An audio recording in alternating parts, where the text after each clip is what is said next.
Lo utilizaré como la herramienta para tirarse a alguien si Jesús. Vale.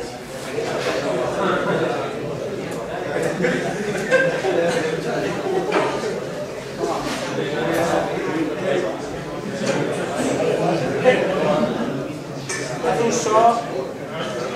Bueno,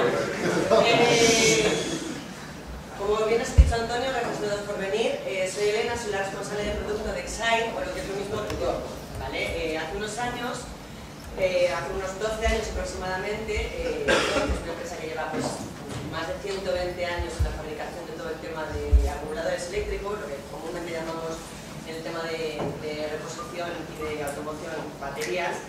Pues bueno, la adquirió una empresa multinacional, en este caso una empresa americana, compró 4 marcas más a lo largo de todo lo que era el mercado europeo, asiático y demás, y entonces pues lo globalizó, ¿no? ¿Por qué? ¿Qué nos permitía eso? Nos permitía las sinergias a nivel de laboratorios, de investigación y sobre todo también teniendo en cuenta que somos fabricantes de baterías para primer equipo, para todas las marcas de primer equipo, pues nos permitía también tener una información de lo que estaba ocurriendo en el mercado, del pasado, el presente que nos encontramos actualmente y otra de las cosas más importantes con lo que nos vamos a encontrar, que es el tema de los microhíbridos, Cristóbal Estal, como comúnmente se conoce, y que os iré contando poquito a poquito. Bueno, en primer lugar me comentó Antonio que lo que quería es un poquito ver la evolución del tema de las baterías. No voy a empezar por cuando empezamos con los carros a tirar con el tema de los animales, porque yo creo que es irnos como muy atrás. Pero sí que es verdad que todos sabemos que las baterías han ido evolucionando en función de las necesidades de los vehículos o de los medios de transporte que hemos ido utilizando a lo largo de todos los años. En el mercado actual tenemos numerosas tecnologías, y hablo de la palabra tecnologías porque es una cosa que luego más adelante, cuando nos metamos a ver lo que son las baterías por dentro, veréis que es algo que distingue a unas de las otras.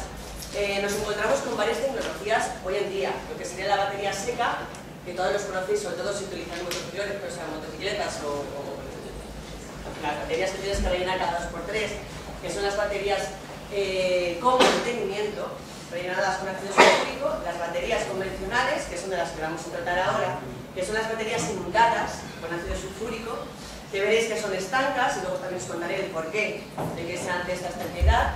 Y luego también pues, tenemos dos tecnologías muy importantes, que son las de gel, con altas prestaciones, y las baterías especiales para todos los vehículos de Cristóbal Estal, que son los nuevos vehículos que estáis encontrando ahora y que son los vehículos del futuro. Voy a empezar por algo muy básico, con el tema de las baterías. Yo estoy segura de que todos lo conocéis, que sabéis perfectamente que es una batería, al fin y al cabo es un acumulador, que tiene un proceso de químico en su interior, a través de lo que es pues, bueno, una serie de componentes, que luego vamos a ir repasando, y que a partir de ahí lo único que necesitamos es para qué la utilizamos realmente. ¿Por qué necesitamos nosotros una batería? Básicamente la batería entrega energía al motor de arranque, a la hora de arrancar lo que es el vehículo, fácil, sencillo, no tiene más explicación, responde a excesos de demanda energética, esto será un punto que luego trataremos más densamente, y luego pues alimenta todos los elementos de agua. Es decir, nosotros una batería la vamos a necesitar porque a lo largo de lo que es el vehículo vamos a tener una serie de necesidades de energía que vamos a tener que ir sacando por parte de la batería, porque la batería va a ser lo que alimente a todos los elementos o dispositivos que están incorporados dentro de un vehículo. Eso será muy importante a la hora de tener en cuenta si un vehículo simplemente tiene telebalonas eléctricas, aire acondicionado, algún elemento de radio, o si ya entramos en vehículos, como puedan ser, por ejemplo, los vehículos de tuning, o simplemente que tenga asientos calefactables, o que, por ejemplo, hablemos ya de lo que son vehículos industriales, con el tema de los elevadores de carga, descarga, y elementos varios. Por ejemplo, las caravanas, cuando tenemos también, imaginaos una caravana que tiene pues, la nevera, el cuarto de baño, todas esas prestaciones, toda esa energía la vamos a tener que ir sacando de la batería. Eso es lo que nos vas a suministrar. Si empezamos por lo básico, y perdonadme que empiece por este tema, luego pasaremos ya directamente a lo más interesante, que seguro que es lo que más os preocupa a vosotros, a la hora de elegir una batería, hay mucha gente que simplemente dice, a ver, ¿qué necesito? ¿Esta batería mismo? Hombre, no. Hay 4 variables que son importantes a la hora de seleccionar una batería en lo que es un vehículo ligero o el turismo común que conocemos todos. Las 4 variables principales, y sobre todo la más importante, sería, por ejemplo, el tipo de motor y la cilindrada del vehículo, que es 1.4, 1.2.0, 2.0, ¿de qué estamos hablando? ¿No? ¿Qué tipo de motor tiene? Empecemos por ahí. Otra segunda variable sería el nivel de equipamiento. Como os estoy comentando, no es lo mismo tener 4 o 5 cosas, por ejemplo, el mío que tiene 4 o 5 cosas, que luego ya que hablemos pues, de si el asiento tiene calefacción, si tiene llantas de no sé cuánto, que tiene cierta no sé qué más, en fin, elementos varios que puedan necesitar a la hora de lo que es el tipo de conducción. No es lo mismo, por ejemplo, un camión de reparto, un camión de mensajería, que tiene que arrancar, parar, arrancar, parar, arrancar, parar, a lo largo, por ejemplo, de 12 horas, 13 horas, 14 horas. Que un camión que coja, por ejemplo, naranjas de Murcia o naranjas de Valencia y durante 24 horas seguidas llegue de destino de Murcia a Valencia a Finlandia. No es lo mismo, los proyectos son distintos, las necesidades son distintas y también lo que es el suministro de la batería es distinto. Y luego otra de las variables también muy importantes que la gente no suele tener en cuenta es el clima, la climatología. Se suele decir que el frío afecta negativamente a las baterías. Eso no es así. Lo que realmente afecta a las baterías son los cambios climatológicos, pero realmente lo que afecta mucho a las baterías de una manera negativa es el calor. Hay dos elementos, que son los amperios hora, o lo que es la capacidad, y lo que es el arranque, o los amperios, de lo que es una batería, que son los elementos por los que se suele medir. Normalmente lo que son los amperios hora, o la capacidad que tiene esa batería, puede ser, por ejemplo, imaginemos 70, que es la que más se utiliza en vehículo de turismo, en vehículo utilitario. Eso sería cuando tenemos una batería, un recipiente, digamos que es la capacidad que tú puedes tener de energía en esa batería. Y luego realmente los amperios hora útiles, o la capacidad útil, es lo que realmente te va a suministrar esa batería. Es decir, para que nos hagamos una idea, lo que tengo en el banco es lo que realmente puedo sacar. De nada me sirve tener 1.000.000 de euros en el banco si luego cuando voy con la tarjeta de crédito no puedo sacar ni un euro. Ese es el concepto básico y uno de los más importantes a la hora de seleccionar una batería. Pero ¿por qué os digo que el calor afecta? Porque el calor afecta sobre todo a esa capacidad y a esos amperios hora. ¿Por qué? Porque el calor corroe lo que es el interior de las placas. Entonces, cuando ahora vayamos a la siguiente diapositiva, de las diapositivas, veremos, por lo que estaba comentando antes con uno de vuestros profesores, que lo que es el recipiente tiene las celdas, cada celda tiene 2 voltios, vamos sumando, y dentro de esas celdas hay unas placas. Esas placas tienen lo que son las rejillas, y dentro de las rejillas hay una serie de pasta positiva y negativa adherida a lo que es la placa. Ahí es de donde nosotros sacamos esos amperios hora o esa capacidad útil, que es lo que nos va a suministrar la batería. Si estamos con temperaturas, por ejemplo, imaginaros con temperaturas que estamos en un país pues, muy caluroso y encima la batería cerca del motor, que todavía se condensa más lo que es el calor, poco a poco ese calor lo que va haciendo es que va corroyendo lo que es la placa. Eso va haciendo que la misma pasta, que esa capacidad útil, que esos amperios hora útiles, poco a poco se vayan secando e incluso que a veces la pasta se vaya deshaciendo. ¿Eso qué puede provocar? Puede provocar cortocircuitos en la parte de abajo de lo que es la batería, que la batería deje de funcionar. Pero lo que más comúnmente suele pasar es que esa misma capacidad, a medida que poco a poco se va corroyendo lo que es esa placa con el calor, en el momento en el que hay cambios de temperatura drásticos y llega el frío, automáticamente cuando tú vas a arrancar el motor, tú necesitas suministrar lo que es el motor de arranque de esa batería. Con lo cual, si ya por el calor, poco a poco, eso se ha ido perdiendo, esos procesos electroquímicos se han ido desgastando, no tiene energía suficiente y por eso la batería muere. Es una explicación básica del por qué lo que son los cambios climatológicos afectan tanto a lo que son las baterías y por qué la mayoría de gente solamente se acuerda de la batería cuando de repente va a arrancar el coche y dice, ahí va, si el coche no me funciona. La batería también tiene que tener un mantenimiento en la mayoría de casos, o por lo menos una revisión, aunque no haga falta rellenarla. Ahora veremos por qué. Nosotros normalmente solemos trabajar con 2 tipos de gama, pero en el mercado, para que veáis un poquito, esto sería lo que sería la batería de gama alta. Nosotros tenemos 2 tipos de gama alta y gama baja, como cualquier fabricante de baterías. Lo único que diferencia este tipo de gamas son varias cosas. Para empezar, las prestaciones, y de lo que se estaba hablando antes es esa capacidad. Esa capacidad o esa energía que nosotros podemos chupar de la batería para poder suministrar al vehículo lo que vaya necesitando. Una gama alta, siempre tenemos una base media, una base estándar y a partir de ahí, normalmente la gama alta suele tener un 30, un 40% más, un 25% más de arranque en función de lo que sería la gama estándar. Y luego tenemos la gama más baja, que a lo mejor pues, llega a más parque de automovilístico, porque es una gama pues, también más económica. Porque unas baterías u otras son más económicas o menos económicas, o porque tienen más capacidad, o porque tienen más arranque, eso depende ya de lo que es la composición. Cuando nosotros hablemos de amperios hora, cuando hablemos de esa capacidad, hablaremos de si las placas que hay en el interior de una batería son más gruesas o más delgadas. Estos son los elementos con los que normalmente se suele trabajar. Es decir, que una batería tenga más capacidad o no, dependerá de si las placas son más gruesas o son más finas. Pero por otra parte, cuando hablamos de arranque, por ejemplo, que necesitamos pues, para un gran camión, necesitamos una potencia de arranque bestial, o por ejemplo para elementos de embarcación también, ahí hablaremos del número de placas que hay en el interior de lo que es la batería. Esas son las variables más importantes a manejar dentro de que si tenemos más amperios, tenemos más capacidad o tenemos más intensidad de arranque. Estas baterías que veis aquí, que son con las que mayormente os encontraréis en el mercado, son baterías que están herméticamente selladas. Son baterías libres de mantenimiento y son baterías que no hace falta rellenarlas con agua destilada, nunca con ácido sulfúrico, porque eso lo decimos la primera vez, y el proceso, los electrolitos ya están impregnados dentro de lo que es esa pasta que está adherida a la placa. Estas baterías se hacen así ya desde hace bastantes años, pero hay una razón muy sencilla, y es lo siguiente: no hace falta, bajo ningún concepto, rellenarlas con agua. ¿Por qué? Porque la composición de lo que son las placas es de calcio. Ese es otro de los elementos. O sea, nosotros empezamos con una batería que empezaba con plomo. Bueno, la primera batería era de madera y llevaba serrín, y el serrín que le habían metido a la batería era lo que hacía que el proceso electroquímico generara un poquito más de capacidad que nosotros podíamos utilizar esa energía. A partir de ahí fue evolucionando, luego el plomo, luego el antimonio. La mayoría de baterías que vosotros veis, sobre todo las de camión, que son las que están mayoritariamente ahora en el mercado, son las que tienen los taponcitos, y esos taponcitos los vas quitando, la persona misma va mirando, la batería, se ha perdido agua, si el agua se ha ido perdiendo poco a poco y la va rellenando. A partir de ahí eso ya no hace falta, una vez lo que es la aleación de las materias primas que hay con el plomo es calcio. El calcio retiene mejor el calor. El calcio al mismo tiempo genera lo que es poca condensación dentro de lo que es la misma batería, con lo cual no se pierde tanta agua como se perdía con el antimonio. Entonces no hace falta rellenarlas.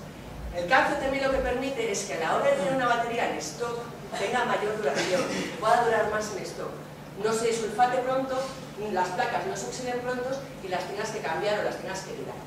Esta mejora a lo que es la evolución de la batería nos permite una mayor comodidad, no solamente a la hora de almacenar lo que son las baterías, sino también a la hora de sacarle mayores prestaciones. Porque al fin y al cabo no olvidemos que una batería, su recipiente cuadrado, genera energía. Y a partir de ahí solamente podemos trabajar con varias variables, que son los elementos o las materias primas con las que estamos trabajando. Y esos elementos, esas materias primas, hoy en día, en función del vehículo que tenemos, que es un vehículo convencional, con un motor de combustión, nos valen. Pero no nos van a valer ya con los nuevos vehículos de Stop and Start, con los vehículos microhíbridos que están entrando ya en este mercado. Porque esa materia prima, esos productos que están dentro de la batería, ya no son los mismos. Se necesitan cosas diferentes. Entonces, bueno, siguiendo un poquito lo que os comentaba, esta sería la batería de gama superior y esta sería la gama media, o la gama que más comúnmente estamos en el mercado de los vehículos de turismo o vehículos con prestaciones, por ejemplo, pues muy básicas o más básicas. No tienen necesidades energéticas realmente fuertes. Si pasamos, por ejemplo, a los vehículos industriales, veremos que también hay varias variables a tener en cuenta. ¿Pero por qué? Porque las necesidades también son distintas. O sea, en un vehículo, por ejemplo, en un camión, la potencia que necesitas no solamente para arrancar es una barbaridad. O sea, es bastante superior a lo que podamos tener en un vehículo de turismo. Pero no solamente también en lo que es la potencia, sino en el equipamiento. Es muy importante también tener en cuenta cómo el vehículo industrial está equipado, porque no es lo mismo que un vehículo, como os he comentado antes, esté simplemente pues, con un equipamiento estándar o con un equipamiento medio, a cuando nos pasamos ya a vehículos que se utilizan en sectores industriales especializados y que requieren, por ejemplo, de plataformas elevadoras, de navegadores, de tacómetros, de cámaras o diversos sensores, elementos eléctricos o electrónicos de cabina. Todo eso, además, teniendo en cuenta también el comportamiento del conductor o del usuario del camión. Porque si tenemos una persona que utiliza un camión, que tiene que trasladar, tiene que hacer un transporte en 48, 72 horas o una semana y por la noche se queda a dormir en el camión, pone lo que es la calefacción, pone la radio, tiene una neverita para lo que es el tema de las bebidas. Todo eso también se va suministrando de la batería, con lo cual las prestaciones es importantísimo tenerlas en cuenta. Largas distancias, como os he comentado antes, esto vamos, es una variable básica para todo tipo de vehículos.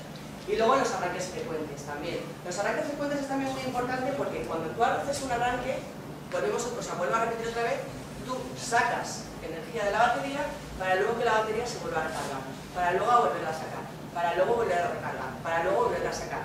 Todo este proceso de sacar energía, de suministrar energía, para volverla a recargar, para volverla a suministrar, son ciclos.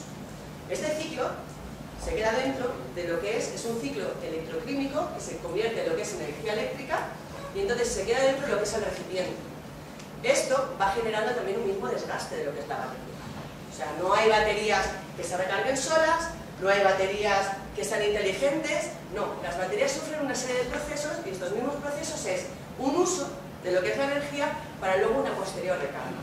Y esto al mismo tiempo va sufriendo una merma dentro de lo que es la electricidad o dentro de lo que es esta capacidad que podemos ir absorbiendo y que podemos ir obteniendo dentro de lo que es la batería. Por eso es tan importante seleccionar si necesitamos capacidad o necesitamos intensidad de carga. Superficies irregulares, pues bueno, antiguamente a lo mejor se utilizarían bueyes para arar el campo, pero ahora mismo estamos utilizando una serie de tractores y una serie de maquinaria que, bueno, no solamente por la superficie, sino la potencia y toda la energía o esa potencia que necesita para realizar un determinado trabajo. Y como os he comentado antes, volvemos otra vez a una variable muy importante que son las temperaturas extremas. Las temperaturas extremas en países donde pues puede haber unas temperaturas muy altas o unas temperaturas pues muy bajas. De hecho, luego os he puesto, nosotros trabajamos también con una serie de organismos oficiales europeos que nos dan una información, que nos transmiten una serie de datos, que luego veremos más adelante. Y entonces os he puesto un pequeño gráfico donde veréis que es curioso, pero si ponemos en una línea, la vida útil, lo que te va a durar por término medio una batería en lo que es turismo, en lo que es camión o vehículo industrial, veremos que los países más al sur, los países donde hay más calor, la vida media de las baterías es más baja que en los países donde hay más frío.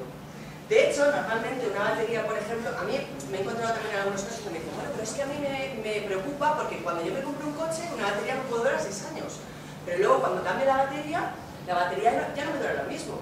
El término medio de una batería, hoy por hoy, con los últimos datos que tenemos, está aproximadamente en 4,5, 4,9, lo que es un vehículo de turismo, un vehículo ligero. En un vehículo industrial es un poquito menos.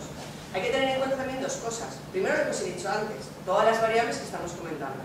Segundo, una cosa muy importante, que el vehículo ya no es nuevo.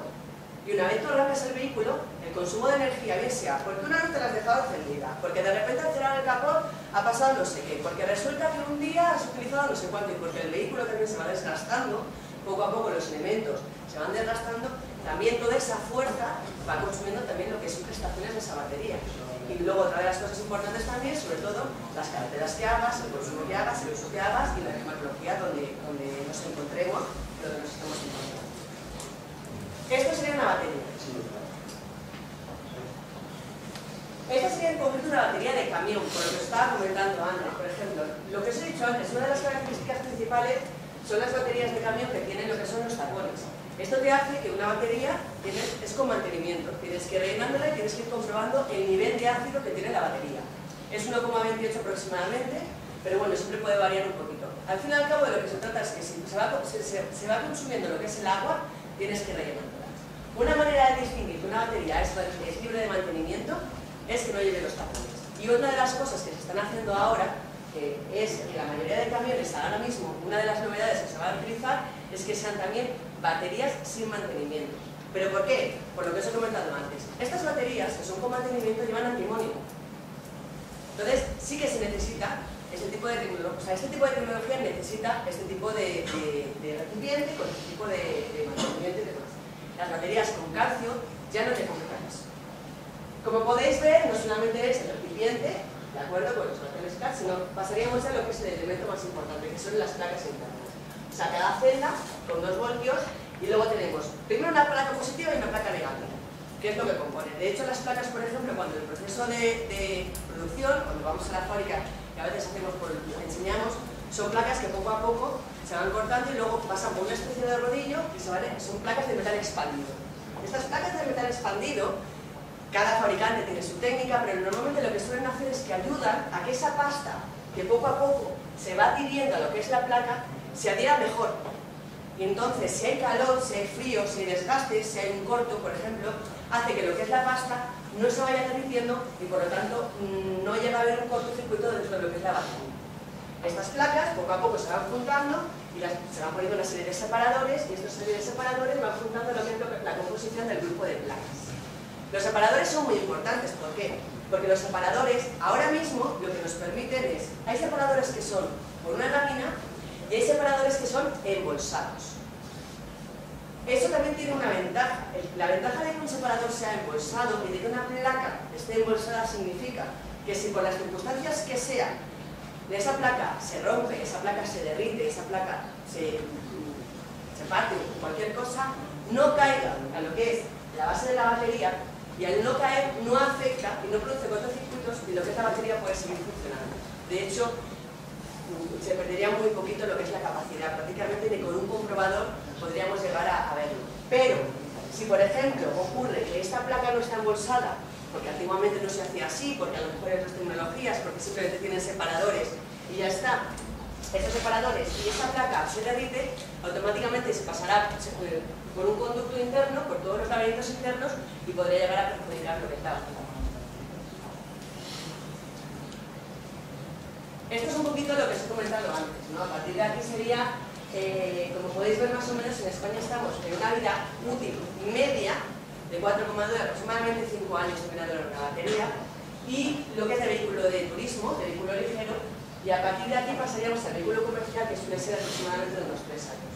Como podéis comprobar, España, Italia, Portugal, Grecia, que también está, son países donde lo que es la vida útil de las baterías es bastante menor a lo que son los países donde hay más frío. De todas formas, yo aquí también añadiría algo que también es importante. Y otra de las cosas es cierto, en países donde hay mucho frío, la gente está más acostumbrada y tiene más en cuenta que una mañana se puede levantar, estar todo congelado, ir a arrancar el coche, no tener suficiente potencia y quedarse sin lo que es la batería con el vehículo tirado, se puede ir a trabajar o totalmente incomunicados. Esta gente, como está más acostumbrada, lo tiene más adquirido dentro de su vida común, están más pendientes de lo que son las baterías. Llevan más mantenimiento, simplemente las comprueban más, simplemente cada 2 o 3 o 4 días o cada semana pueden ir al taller a revisarlas, si están bien, si están mal, si se han descargado, porque las baterías también se pueden descargar. Es una cosa que por el uso, por las condiciones climatológicas o porque simplemente haya habido un fallo de la batería, entonces están mucho más pendientes de ellas. En los países donde, por ejemplo, hay más calor, estamos más acostumbrados a que esas cosas no nos ocurran, con lo cual no llevamos un mantenimiento de las baterías. Y eso también, a la hora de levantarnos un día y encontrarnos con la batería, directamente aún.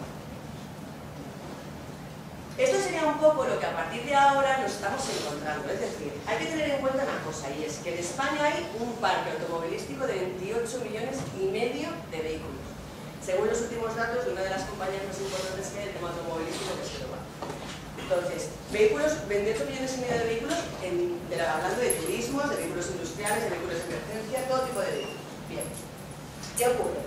Pues ocurre que actualmente la mayoría de vehículos están utilizando pues, lo que es la batería convencional, que es la batería inundada, que es la que estamos hablando, que es herméticamente sellada, con tecnología calcio-calcio y inundada con lo que es ácido sulfúrico. Es la batería más común. Y es la batería con la que vamos a seguir trabajando a lo largo de todos los años. ¿Por qué? Por lo menos de los próximos 10 años. ¿Por qué? Porque también hay una variable muy importante que es el tema de la crisis.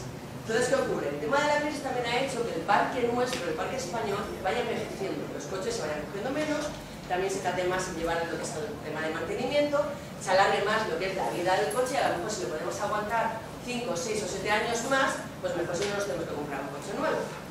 Eso está muy bien porque se envejece el parque, lo que es el parque automovilístico, con lo cual este tipo de reposición, este tipo de mantenimiento de las baterías, este tipo de producto va a seguir llevando una reposición y vamos a seguir trabajando con él.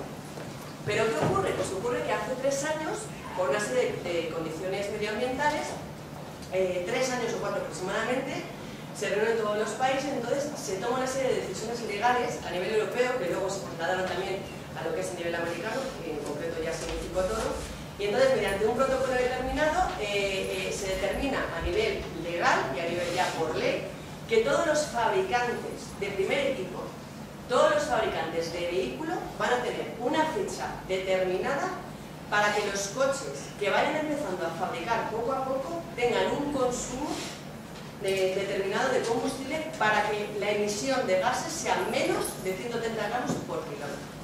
Es decir, tú coges un vehículo, ese vehículo empieza a funcionar tranquilamente, empieza a consumir un combustible y a partir de ahí emite CO2 o dióxido de carbono. Eso si lo podemos cuantificar y cogemos una bolsa, automáticamente vamos cogiendo y cogemos una bolsa de 30 gramos, cogemos una bolsa de 40 gramos, cogemos una bolsa de 130 gramos y decimos hasta aquí podemos llegar. Esta es una normativa que se dictamina a nivel europeo con imposición a los primeros fabricantes del primer equipo, pero aparte con una serie de restricciones económicas. Es decir, va a llevar un periodo de transición, porque de la noche a la mañana no vas a coger y vas a cambiar a una fábrica y de repente vas a cambiar tu sistema de producción con todo el tema de tecnología de vehículos. No puede ser. Entonces empiezan a poner una serie de límites a nivel de fechas y también de límites económicos. A partir de aquí empiezan pues en el 2009, en el 2010, en el 2000 y hasta el 2015 tenéis esa producción de 130, o sea, que el vehículo consuma menos de 130 gramos por kilómetro. A partir del 2015 y con 5 años de plazo tendrá que bajar a 125 gramos por kilómetro. ¿Qué ocurre si esto no pasa? Que bueno, claro, esto no es tan fácil. Entonces, bueno, ¿y si no pasa, qué ocurre? Pues si no pasa, ocurre que por cada gramo y vehículo que sobrepase de este límite o exceso de 130, se va a poner una sanción económica entre 90 y 105 euros de manera escalonada. Claro, imaginaros, si empezamos a sumar y a multiplicar la cantidad de pasta que tendrían que desembolsar los primeros fabricantes. A partir de ahí empiezan a desarrollar. Bueno, ¿qué hacemos? Tenemos que buscar soluciones. Tenemos que buscar soluciones para que cuando empiecen a llegar ya por tema legal, empiecen a revisarnos, empiecen a hacer las auditorías y demás, no tengamos esos excesos. Y es donde surge lo que actualmente tenemos ahora. Si nosotros cogemos ahora una cámara de estas polares, ¿no? Estas son las que sacan lo que son las fotografías instantáneas, y hacemos una fotografía al mercado automovilístico actual, esto es lo que tenemos. Actualmente, y además eso es otra cosa, o sea, también se les obliga a tener de cada modelo, de cada modelo que se tiene que tener dentro de lo que son su parte de automóviles. Empezando por el microhíbrido, siguiendo por el medio híbrido, continuando por el híbrido hasta terminar lo que es el vehículo eléctrico. O sea, esa sería la constitución lógica de todos los automóviles, o sea, de todos los vehículos que encontraríamos actualmente en lo que es el mercado. Pero ¿cuál es la diferencia? Realmente, ¿por qué surge todo esto? Y realmente, ¿cuál es la diferencia? La diferencia es el vehículo convencional. El vehículo convencional es el que todos tenemos ahora. Un vehículo, diésel, gasolina, motor de arranque, motor de combustión, el alternador carga la batería. Yo creo que todos sabemos cómo funciona, cómo se carga una batería. En el momento en el que yo arranco el coche, a mí muchas veces me he quedado sin batería y me dicen, para un poquito, cuando llegas a 20 kilómetros, ya se ha venido recargando la batería poco a poco. O sea, el alternador propio va cargando la batería y si tenemos en cuenta cómo funciona una batería y cómo se va cargando de esta energía, nosotros, por ejemplo, tendríamos que tener en cuenta que una batería, digamos, que esta sería la boca mediante la cual se iría suministrando de energía y se iría recargando. En un vehículo normal y corriente, convencional. Pero luego pasamos al medio híbrido, pasamos al microhíbrido, pasamos al medio híbrido, pasamos al híbrido. Para que hagáis una idea un poco, este es el stop and start. Esto es lo que todo el mundo conoce como stop and start. Y es un vehículo microhíbrido. El medio híbrido, el híbrido y el vehículo eléctrico solamente se diferencian en una cosa, y es, básicamente, en el ahorro de combustible y por lo tanto la emisión de gases, pero también lo más importante, en la batería que lleva. ¿Por qué? Porque las tecnologías son distintas. Y eso es una de las cosas que yo quería comentaros al principio, el tema de la tecnología. ¿De qué manera es esto? Pues de la manera siguiente. En esto vamos a entrar ahora y vamos a entrar más densamente porque es importante, pero yo creo que todos conocéis el medio híbrido, creo que todos sabéis seguramente de automóviles muchísimo más que yo. Sabéis motor de combustión más un motor eléctrico, que el motor eléctrico proporciona energía adicional al motor de combustión, etc. Pero ¿vosotros sabéis que la batería es de litio? O por ejemplo, el híbrido, el Toyota Prius. El Toyota Prius se ha puesto muy de moda, sobre todo en el tema de taxistas. ¿Por qué? Porque produce un ahorro de combustible bastante importante. Lógico, si tenemos en cuenta que un taxista puede trabajar entre 12 y 18 horas para dar arranque, y si tenemos en cuenta que de 0 a 40, de 0 a 20, 25 diría yo, tiene motor de eléctrico y a partir de ahí luego ya queda con el motor de combustión, a esta persona dentro de su trabajo diario sí que le produce un ahorro de consumo y por lo tanto un ahorro también a nivel económico. Pero vosotros sabéis que el tema de la batería también es distinto. Y vayamos más allá, vayamos al vehículo eléctrico que está tan de moda. Hay una cosa que sí que es cierta. El vehículo eléctrico está aquí, sobre todo lo que comentábamos también el otro día con unos compañeros, grandes ayuntamientos, sobre todo temas de correos, por ejemplo, también. El otro día hay una empresa en Murcia que me comentaron que se dedicaba a la fabricación de vehículos eléctricos y que había conseguido uno de los contratos en Ámsterdam con el tema de correos, y había hecho coches a medida eléctricos para el tema de correos. La verdad es que estaba fenomenal. Pero también tengamos en cuenta una cosa, la batería, es batería de litio. Y me diréis, pero bueno, pero vamos a ver, ¿y esto por qué?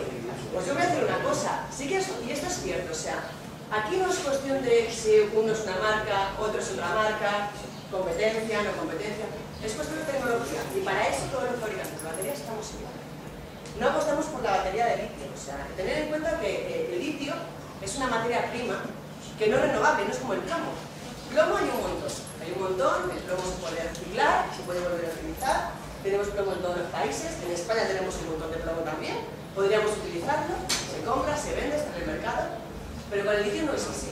El litio es una materia prima que primero no es renovable, una vez muere, ha muerto, pero es que segundo las reservas de litio son limitadas. Las reservas de litio naturales son limitadas, no hay reservas de litio suficiente. De hecho, lo que os he comentado antes, si cogiéramos esos 28 millones de vehículos que tenemos ahora y dijéramos, pues mira, me he cansado de todos los vehículos, voy a hacer una pirámide, les voy a pegar fuego y los voy a convertir todos en vehículos eléctricos, no tendríamos suficiente litio para todos los vehículos eléctricos. Pero es que no solamente eso, también tenemos que tener en cuenta una cosa, y es la siguiente. Yo me compro un vehículo eléctrico y el vehículo eléctrico me dura 10 años, 12 años, 13 años. No, esta batería la verdad es que me dura bastante, son 13-14 años. ¿Eso qué será? Por el efecto memoria. Otra de las cosas también que se oye mucho, el efecto memoria. Una batería de litio. El efecto memoria no existe tal efecto. El efecto memoria no es más que el desgaste propio de una batería por los ciclos de cargar y descargar. De cargar y descargar. Sí que es cierto una cosa, la batería de litio funciona perfectamente hasta el momento en que deja de funcionar. Cogemos la batería de litio, no funciona. Yo me compro un coche, me cuesta 15.000 euros, uno básico. Para ir a casa, trabajar, básico. 15.000 euros, con batería de litio, fenomenal. 15 años me dura el coche, me ha durado 15 años. Voy a cambiarle la batería. Ah, es que la batería me cuesta 7.000 euros. Yo no sé si eso me va a interesar. Claro, estas son otras cosas importantes. No solamente, también hay que tener en cuenta que el vehículo eléctrico hay que cargarlo. Vosotros, si sacáis la proporción, al final dices, bueno, ¿tenemos estructura suficiente para cargar todos los vehículos eléctricos? Porque un vehículo eléctrico, pues bueno, aquel que vive en una casa, pues yo vivo en un piso en Madrid de 30 metros cuadrados, que básicamente para aparcar el coche me cuesta desayuda, imaginaros para cargar los vehículos eléctricos. Y a partir de ahí sería no solamente cargar la estructura que se necesitaría para cargar todos esos vehículos, sino también las centrales nucleares que necesitaríamos para generar toda esa energía eléctrica para cargar todos esos vehículos. O sea, como veis, al final es toda una consecuencia de una serie de eslabones que poco a poco van llegando a una conclusión, y es el vehículo eléctrico existe, que el vehículo eléctrico sí que tiene ventajas. Tiene ventajas de que es verdad que por temas medioambientales no es contaminante, sí que es verdad que también será mucho más cómodo, tendrá unas horas de autonomía, yo no te digo que no, más o menos, pero a partir de ahí también es cierto que no es el futuro. No es el futuro, y desde luego sí que os puedo decir una cosa, ninguno de los fabricantes, que ahora mismo estamos a nivel mundial, apostamos para un mercado de reposición futuro por el vehículo eléctrico. ¿Por qué? Porque Hay grandes compañías como la nuestra que quien nos dice con todos los laboratorios de investigación que estamos realizando que mañana no encontramos algún tipo de componente mediante el cual podamos generar esa energía que nos interesa a nosotros, consumir menos y por lo tanto, y que sea más económica que todo esto.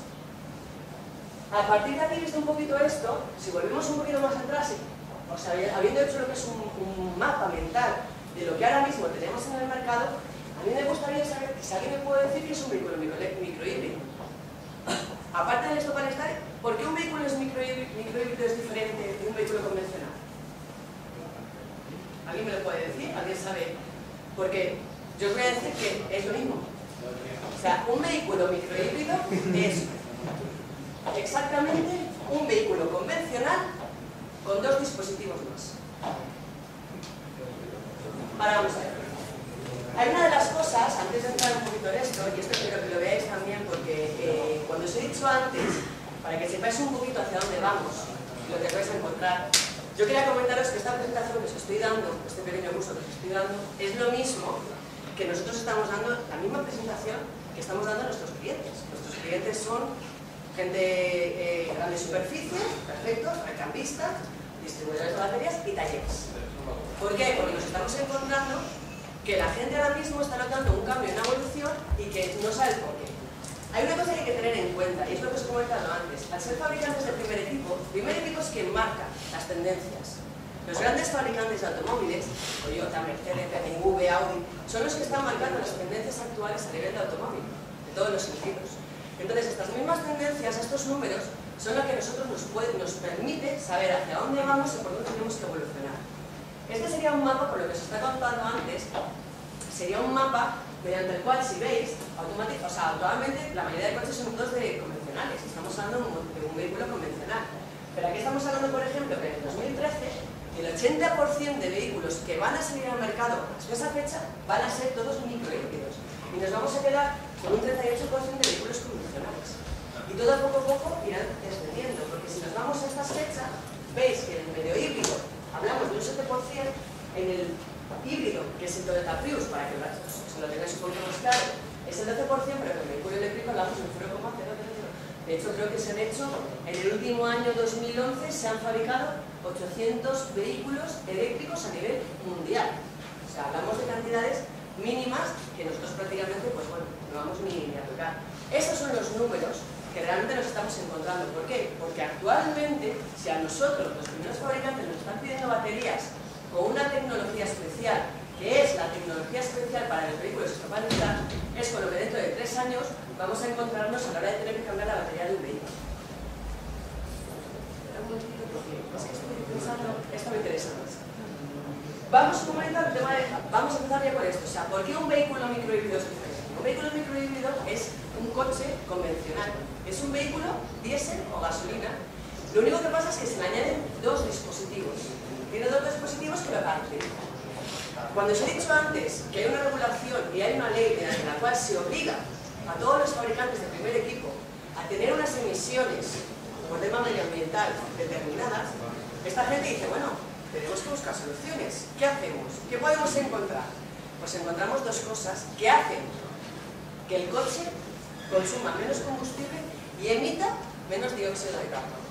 Esos dos dispositivos son el freno regenerativo, que estoy segura que no os lo tengo que explicar porque todos lo conoceréis, y luego lo que es el stop and start.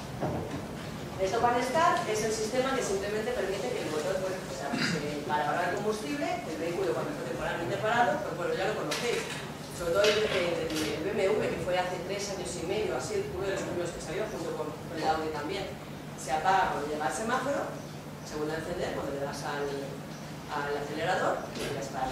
Durante ese periodo de tiempo, ¿vale?, se permite que el coche no consuma gasolina, y por lo tanto no emita dióxido de carbono, pero sí que es verdad que todos los aparatos que están encendidos de todo lo que es el coche se sigue suministrando de la batería. Bien. El freno regenerativo es cuando el conductor va levantando poco a poco, a la hora de llegar a lo que es un semáforo, va levantando poco a poco, pues bueno, es un freno, es otro freno adicional que lo que permite es que la energía cinética del vehículo, la velocidad de adaptación del alternador, se convierta en energía eléctrica, etc. Vale. ¿Pero por qué todo esto? Muy sencillo es, Hay un momento en el que yo tengo que llegar a una serie de dióxido de carbono de combustión. Yo tengo que hacer que consuma menos coche, o sea, menos gasolina, perdón, menos combustible. Bien, tengo que hacer una serie de dispositivos que hagan esto para estar. Vale, pero ahora tengo un problema. ¿Y el problema cuál es? El problema es que no tengo energía suficiente para luego poder arrancar el coche, porque la batería no me lo da. Es decir, cuando yo tengo un coche convencional, como os he comentado antes, tú enciendes el coche, poco a poco vas funcionando, la batería, el alternador va recargando también lo que es el tema de la batería, y poco a poco la batería se va recargando sola, digamos que por este pequeño cuello de botella, de una manera más o menos uniforme. Bien, ¿qué ocurre cuando tenemos este coche esto para estar? Que eso ya no puede ser así. ¿Por qué? Porque en el momento en el que yo estoy parando, automáticamente sí que tengo lo que es, sigo suministrándome, pues el de las lunas, o la radio, o el aire acondicionado, sigo suministrando lo que es cogiendo energía de esa batería, pero yo de repente he parado el motor de arranque. Yo tengo que volver a acelerar otra vez para volver a sacar esa energía que necesito para volver a arrancar. ¿De dónde se suministra? De la batería. ¿Qué ocurre? Que yo en ese mismo momento tengo que coger mucha más energía para sacarla de la batería para poder arrancar el coche. Si yo necesito mucha más energía para sacarla de la batería para poder arrancar el coche, a la hora de recargarla, ¿cómo la recargo? Porque yo no la puedo recargar igual, porque entonces no tengo energía suficiente. A mí no me sirve el sistema tradicional. Yo necesito un cuello de botella mucho más grande para cargar y recargar la batería en un momento muy puntual. ¿Qué ocurre con esto? Que las baterías convencionales que estábamos utilizando hasta ahora, con calcio o incluso con antimonio, si me lo ponéis en el tema de los coches, en el tema de vehículos industriales, pero no es el caso. O sea, con calcio es la que estamos utilizando en vehículo ligero ya la mayoría de fabricantes. Y con ácido sulfúrico, automáticamente es tal el calor y es tal la energía que una batería convencional no tiene capacidad de carga y recarga suficiente, con lo cual se hincharía, no llegaría a explotar, porque desde luego no haríamos que el coche volara, pero sí que es cierto que llegaría a hincharse y la batería por completo dejaría de funcionar. ¿Qué nos obliga a ello? Nos obliga a que toda esta cadena o toda esta consecución de acciones que os he ido mencionando nos obliga a fabricar baterías distintas, a fabricar baterías con tecnología distinta, porque la tecnología que tenemos hasta ahora ya no nos vale.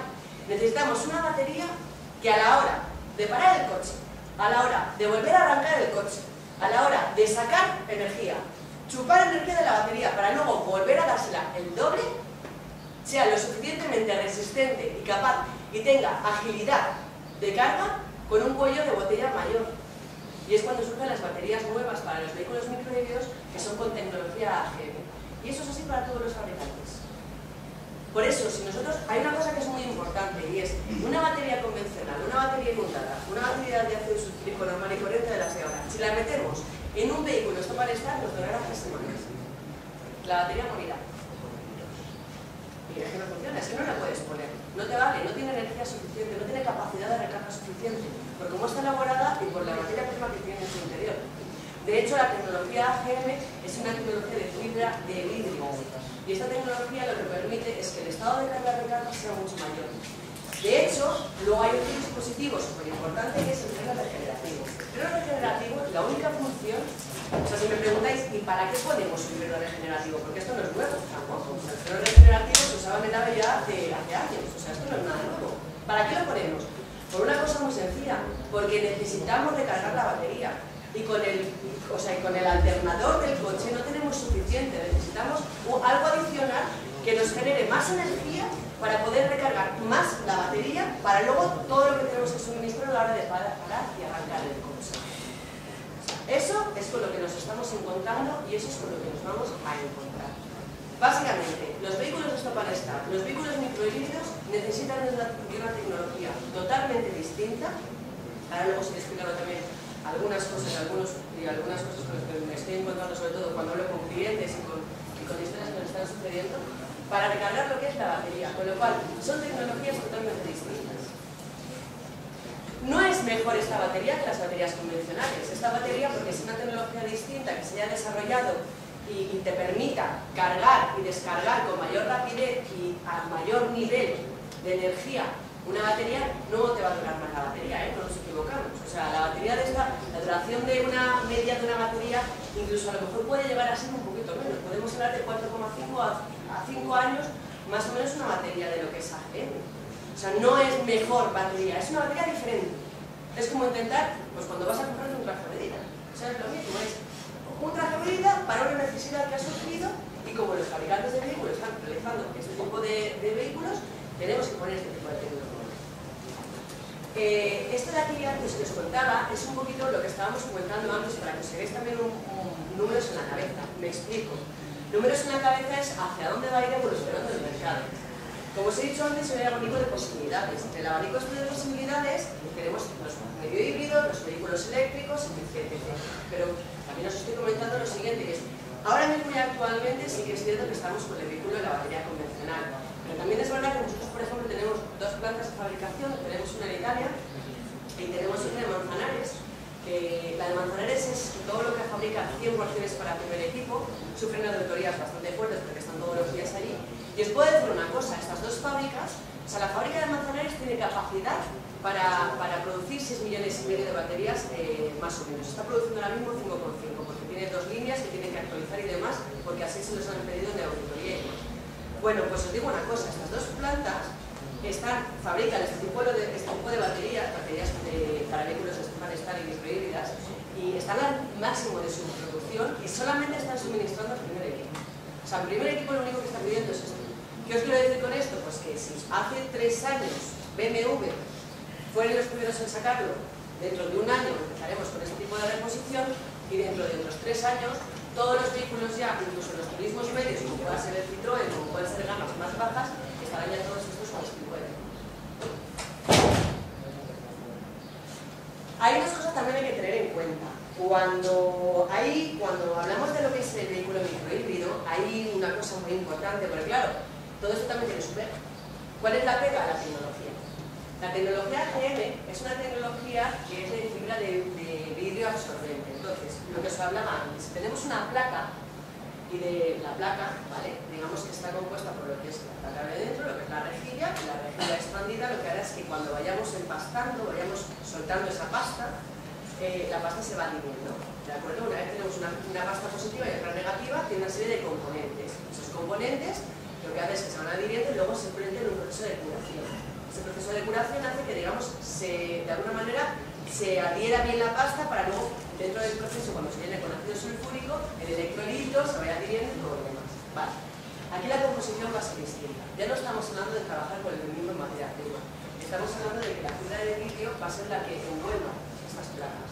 La fibra de vidrio lo único que hace es que recarga con una mayor facilidad y de una manera, digamos, mayor carga y mayor descarga. Te permite estados de descarga más profundas con mayor velocidad. Es decir, que saques más energía con más rápido.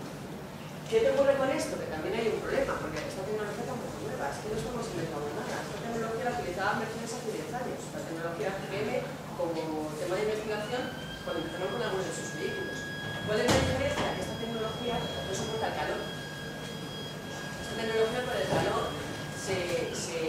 digamos que se producen pequeños micro cortocircuitos chiquititos de la electrólisis y va perdiendo todo lo que son sus vibraciones. Por eso también nos podemos encontrar con que hay muchos vehículos que, ahora por ejemplo la batería, muchas baterías que las están colocando pues, en el maletero e incluso en otros sitios, pero normalmente cuando están al lado del motor hay muchos vehículos que ya con esta tecnología lo que hacen es que cogían y encapsulaban a la batería. La metían dentro de una serie de toallas térmicas para que las protegieran del calor, luego las metían, las encapsulaban dentro de una serie como de maletas que estaban herméticamente selladas y no sé qué, y tal. ¿Para qué? Para protegerlas totalmente, no solamente del calor que provocaba lo que era el motor, sino también, pues, por ejemplo, de que estuviera todo el día dándole sol y demás. ¿Qué ocurre? Que claro, aquí sí que hablamos de que es una batería que con esta variedad inferior regenerativa, digamos que sería el nexus de la batería, por más o menos poner un análisis, un símil, ¿no? Un parecido. Pero ¿qué ocurre? Que a todo esto también tenemos una serie de necesidades. Y esa serie de necesidades es que nosotros ahora mismo no podemos pretender que todos los fabricantes cogen y cambien dónde colocan la batería.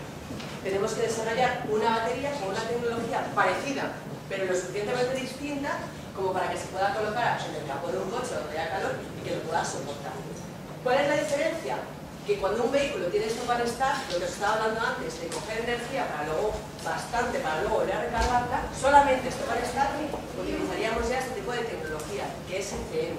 Es fibra de vidrio absorbente directamente, pero solamente sin separadores de placas. Trabajaríamos con la misma materia prima, pero solamente en separadores de placas. Y aquí ya hablamos de que si una batería, si un vehículo, perdón, tiene esto para estar y lo que es el freno regenerativo, aquí sí que necesitamos esta batería de ACM, no de esta tecnología. ¿Por qué? Porque como os he comentado antes, el freno regenerativo lo que hace es que genera más energía. Esa mayor energía o esa proporción adicional que está suministrando a la batería es porque esta batería lo necesita y lo permite. Pero claro, no puede estar colocada en zonas de calor, con lo cual tienes que estar colocada en otro tipo de zonas. Por eso muchos fabricantes pues están poniendo las baterías o bien encapsuladas o bien en los manteles. ¿Cómo reconocer esto? Pues solamente con el tema del listo para estar. A partir de ahí ya es un poco ir viendo cómo van funcionando las cosas. Me explico. Es decir, al mismo tiempo que estas cosas están sucediendo, también es verdad que los fabricantes de primer equipo están haciendo otro tipo de cosas. Es decir, automáticamente, yo me acuerdo que antes, cuando yo estudiaba, yo tenía un Smart. Entonces yo me acuerdo que me compré el Smart al principio pues, para ir a casa, trabajo, de trabajo al instituto, volvía y tal. ¿Qué ocurre? Que a mí el Smart resulta que tenía un cortocircuito en la parte del asiento y entonces la batería me duraba como 2 semanas. A las 2 semanas, ¡pum!, se me paraba el coche y de repente lo que había que hacer. Yo cogía, la sacaba, lo tenía en los pies del copiloto, abría lo que era la tapa, sacaba la batería, iba, me compraba una batería, me la ponía, me la enchufaba y a funcionar hasta que se volviera a estropear. Esto ya no se va a poder hacer. O sea, yo ya no voy a poder ir a comprar una batería y decir, ah, no, perdona, es que voy a cambiarme yo solo la batería. ¿Por qué? Porque también los mismos fabricantes, como por ejemplo BMW, como os he comentado, o Audi también, han puesto una serie de dispositivos que lo que te hacen es, ah, perdón, es que yo tengo que decirle al coche ahora que voy a cambiarle la batería. ¿Por qué? Porque ahora mismo también los coches tienen sistemas electrónicos de a bordo. Estos sistemas electrónicos de a bordo te miden también de una manera, como se suele llamar inteligente, te van midiendo el consumo de energía que tú vas necesitando, la capacidad que tú tienes ahora mismo, lo que es la batería, y te mantiene también todo lo que son los elementos electrónicos del coche encendidos. Cuando tú vas a cambiar la batería, los mismos fabricantes han puesto una serie de medidas mediante las cuales tú tienes que decir, no, un momento, voy a cambiar la batería y decirle al coche que vas a cambiar la batería. Y luego volver a decirle cómo vas a cambiar la batería. Es decir, aquí ya cada maestrillo tiene su librillo. Por ejemplo, BMW te dice, o en un principio, que tienes que ir, la idea es que vayas a la casa o al concesionario al final a cambiar la batería, ¿no? Te dice, no, es que tienes que venir aquí porque te tenemos que dar una codificación especial. Este no es el caso es que simplemente BMW puedes meter el código pues como en la radio, 0000, tranquilamente, decirle al coche que la cambias o que la vuelves a poner. Pero sí que es cierto que hay otros fabricantes que lo que están haciendo es que te piden que las prestaciones originales de la etiqueta se las vuelvas a poner al dispositivo y le digas al ordenador de bordo que le estás poniendo para hacer el reemplazo de la batería. Estas pequeñas cosas y estos pequeños dispositivos lo que están haciendo es que están impidiendo que en un mercado de reposición o en un mercado en el cual a ti se te estropea un coche pero no te funcione, vas al taller no lo puedes hacer tú. Incluso a lo mejor el del taller tenga que tener un proceso de aprendizaje y saber qué tipo de batería tiene que poner y cómo la tiene que poner. Porque eso también es cierto, o sea, al fin y al cabo, pues bueno, también estamos en un momento de una época económica en la cual, pues al final el concesionario lo que quiere es que vayas a morir a ellos para hacer lo que es el cambio y el reemplazo de lo que es la misma batería. Aquí simplemente es una comparativa, lo que os estoy comentando un poquito es una comparativa de gamas, simplemente para recordar lo que hemos hablado antes, ¿no? La AGM, cuando yo pongo aquí que tiene un 115% de potencia, y ponemos aquí la que tiene un 100 de potencia, y ponemos aquí que tiene un 2, y aquí ponemos un 100, lo único que estamos hablando es que básicamente son baterías que sirven para los vehículos, para los vehículos que van a estar. Lo que pasa es que, bueno, hay que tener en cuenta también que esa batería aguantará 2 veces más, el aguante cíclico que pueda tener la batería de GM, como en este caso es por 3 veces, ¿no? Pero por ejemplo, lo que os he comentado antes, al fin y al cabo, lo que son las baterías y lo que es la tecnología utilizada, lo que te permite es absorber más energía, recargarse de más energía para que luego cuando tengamos que suministrar esa energía al coche, que arranquemos de seco en un semáforo y tengamos que salir, automáticamente podamos sacarlo a más forzado de la batería y que no haya ningún tipo de problema. Pero como se vuelve a comentar antes, estos dos tipos es la misma tecnología utilizada de manera diferente. Pero estos dos tipos de baterías, por ejemplo, sí que sirven para vehículos microhíbridos, aunque no regenerativo y esto para estar. Pero para coches tradicionales no nos van a servir. Al revés sí. Al revés yo puedo poner una batería de AGM o una batería de EGM a un vehículo tradicional, a un vehículo convencional con un motor de combustión, de arranque, y pelota, no hay ningún problema. Pero claro, también hay que tener en cuenta una cosa, que esta batería me va a costar bastante más cara de poner una batería de estas características. Y no olvidemos también que hay una variable muy importante, es el precio. También hay que tener en cuenta que, bueno, esto es como todo. Al fin y al cabo, esto es una tecnología nueva que acaba de surgir, lleva una serie de componentes, lleva una serie de desarrollo. Igual a lo mejor también, poco a poco, en el día de mañana, a medida que se vaya vendiendo más y a medida que se vaya utilizando más, poco a poco, pues eso es como todo. La demanda también irá bajando el coste. Hoy por hoy es un pequeño nicho en el mercado. Hoy por hoy no es tanta la demanda ni es tanto el nivel de parque automovilístico que nos estamos encontrando. Pero os aseguro que en cuestión de 2 años esto sí que va a suceder. La mayoría de coches, no es el 80% de primera matriculación fabricados, no los que ya tenemos actualmente, porque el parque que tenemos actualmente va a seguir siendo el que es. Sí que va a ser con esta tecnología y con estas características. Esto simplemente es unas referencias nuestras, porque bueno, hay muchísimos fabricantes, pero bueno, lo único que interesa aquí es hablar, volvemos a lo mismo, a la capacidad de amperios hora que podemos suministrar en el tema de la batería. Y vosotros me diréis, pero bueno, si yo comparo, por ejemplo, estos 70 amperios con una batería tradicional que también tiene 70 amperios, ¿qué diferencia hay? Si son 70. Yo digo que sí, si hablando de lo que son la capacidad que podemos obtener serán 70 amperios, pero volvemos a lo mismo, a que una batería tradicional no la vas a poder recargar, porque es que te la vas a cargar, porque el calor y esa energía que vas a suministrar va a hacer que la propia batería se agombe. Con lo cual no hablamos de números a nivel de capacidad o de arranque, sino de la tecnología que estamos utilizando para ese vehículo específico. Aquí, por ejemplo, estos son los fabricantes que están ya utilizando este tipo de tecnología. ¿Veis, por ejemplo? BMW, Volkswagen, Peugeot, Renault, Mini, Jaguar, Land Rover están utilizando ya tecnología AGM. La tecnología AGM lo están utilizando ya Fiat, Alfa Romeo, Lancia, Toyota, Renault, Nissan y Peugeot. Hace 2 años, 3 solamente eran BMW y Audi, a partir de ahora ya. Y una de las recientes incorporaciones también que hemos tenido hace 4 meses es Mercedes. Porque como ya os he dicho, o sea, es que están obligados a tener ya este tipo de vehículos sus fábricas. Resúmenes varios, por lo que os comentaba. El reemplazo de baterías en vehículos microhíbridos debe respetar la tecnología. No podemos poner una tecnología. Bueno, podemos ponerla. Yo puedo ponerla. O sea, a las 3 semanas me ha muerto la batería, ya sé lo que estoy haciendo, pero puedo ponerla. Las baterías convencionales no deben usarse para sustituir baterías de vehículos microhíbridos debido a su limitación de capacidad de recarga del freno regenerativo. Y luego la instalación errónea de la batería, pues ¿qué hace? O sea, ¿qué nos podemos encontrar si instalamos mal una batería? No ponemos una batería inundada y convencional dentro de este coche, dentro de un microhíbrido con freno regenerativo con esto para estar. Primero, que consuma más combustible. Segundo, bueno, nos pasó un poquito también con un BMW, un cliente nuestro que tenía el BMW, le había puesto una batería normal. El coche no la arrancaba, fue, la cambió, no le dijo el ordenador de a bordo que había cambiado la batería. ¿Qué ocurrió? Que le funcionó durante 2 semanas. Las 2 semanas se iba consumiendo todavía más combustible del que necesitaba. Emitía más dióxido de carbono, se le paró el coche. No le dijo que cambiaba la batería y el sistema de a bordo del coche se le estropeó. Le cobraron 800 euros por volver a arreglarse otra vez. Pues simplemente por cambiar una batería de este tipo, a mí no me parece que cogerse demasiado el económico. Y eso sería un poco el resumen de la evolución que nosotros estamos obteniendo a nivel, bueno, que estamos realizando